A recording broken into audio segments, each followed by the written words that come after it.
ఏదైతే అబుదాబి ఒకప్పుడు oil economy, అదే దుబాయ్, ఇక్కడ ఆయిల్ కూడా లేదు.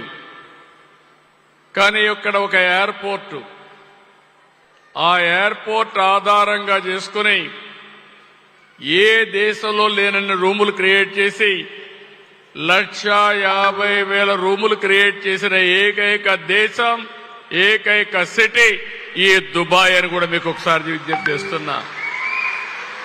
దానికి సపోర్టింగ్ గా షాపింగ్ తీసుకొచ్చారు, వ్యాపారాలు తీసుకొచ్చారు. ఇది ఎందుకు మీకు అందరికీ చెప్తున్నానంటే, ఒకప్పుడు ఈ ప్రాంతం కూడా మోస్ట్ బ్యాక్వర్డ్ ప్రాంతం. ఈరోజు అంచెలంచెలుగా నేను చూశాను, నాయకత్వాన్ని చూస్తున్నాను. ఆ నాయకత్వం కూడా ఎంత సమర్థవంతంగా పనిచేస్తున్నారంటే, లీడర్స్ కావాలంటే ప్రపంచంలో ఉండే లీడర్స్ని తీసుకొస్తున్నారు, పాలసీలు మాత్రం వాళ్ళు క్రియేట్ చేస్తున్నారు, వెల్త్ క్రియేషన్లో నెంబర్ 1 అయ్యే పరిస్థితికి వచ్చారు.